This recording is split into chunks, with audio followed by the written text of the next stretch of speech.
নমস্কার বন্ধুরা, বং ডাইনে আপনাদের সবাইকে স্বাগত। আজ আপনাদের সাথে শেয়ার করব নলেন গুড়ের পায়েসের রেসিপি। একদম পারফেক্ট পরিমাপ সহ আজ এই রেসিপিটি শেয়ার করছি। এতে যারা নতুন রাঁধুনি আশা করছি তাদের সুবিধা হবে। আর সেই সাথে দুধ যাতে ছানা না কাটে সেই পদ্ধতিও শেয়ার করব। তাই ভিডিওটি স্কিপ না করে পুরোটা অবশ্যই দেখবেন। তো এখানে আমি আতপ চাল নিয়েছি 50 গ্রাম, এটাকে গোবিন্দভোগ চালও বলে।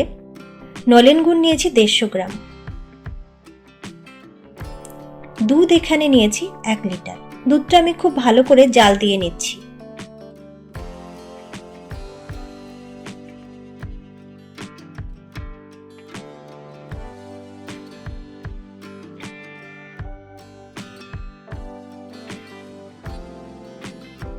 দুধে উতল চলে এসেছে। এবার এর মধ্যে আমি দিয়ে দিচ্ছি 2টো তেজপাতা। এরপর দুধটাকে ভালো করে জাল করে ঘন করে নিতে হবে। আমি মোটামুটি অর্ধেক পরিমাণ করে নিচ্ছি।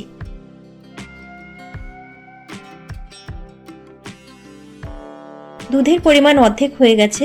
এবার এর মধ্যে আমি চালটা দিয়ে দিচ্ছি। চালটা আমি ভালো করে আগেই ধুয়ে নিয়েছিলাম।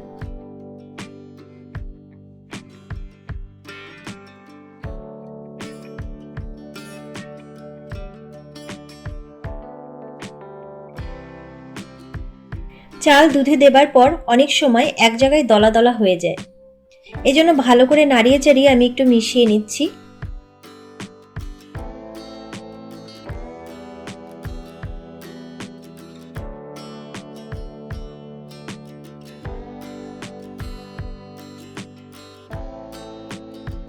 অপরদিকে গ্যাসে একটি বাটিতে আমি হাফ কাপ জল নিয়ে নিয়েছি, আর সেই সাথে নিয়ে নিয়েছি গুড়টা। গুড়টা আমি ভেঙে ছোট ছোট টুকরো করে নিয়েছিলাম, এতে করে গুড়টা তাড়াতাড়ি গলে যাবে। গুড়টা ভালো করে আগে থেকে জাল দিয়ে নিলে দুধে ছানা কাটার চান্স অনেকটাই কমে যায়। তো গুড়টা জাল হয়ে গেছে। এদিকে পায়েসটাও আমি একটু ভালো করে নাড়িয়ে নিচ্ছি যাতে নিচে লেগে না যায়।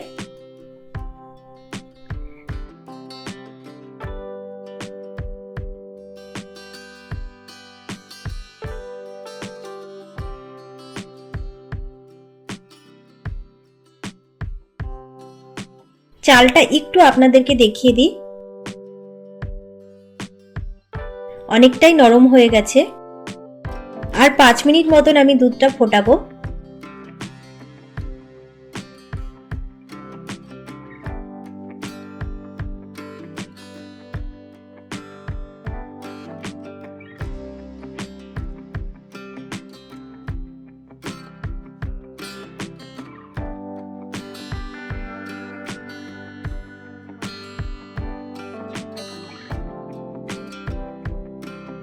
পায়েসটা পারফেক্টলি হয়ে গেছে।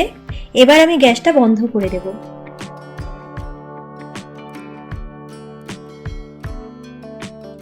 এবার আমি গুড়টা পায়েসের মধ্যে আস্তে আস্তে দিয়ে দিচ্ছি। যখনই গুড়ের পায়েস রান্না করবেন অবশ্যই আগে গ্যাস বন্ধ করে তারপর গুড়টা পায়েসে মেশাবেন, তাহলে দুধটা ছানা কেটে যাবে না।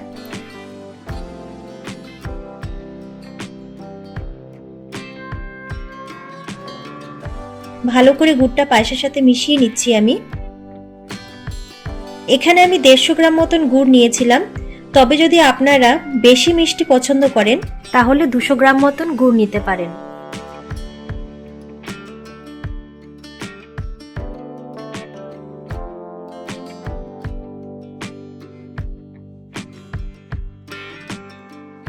তো এইভাবে যদি আপনারা প্রত্যেকটা স্টেপ ফলো করে পায়েসটা রান্না করেন, আশা করছি পায়েসটা খেতে দারুণ সুস্বাদু হবে।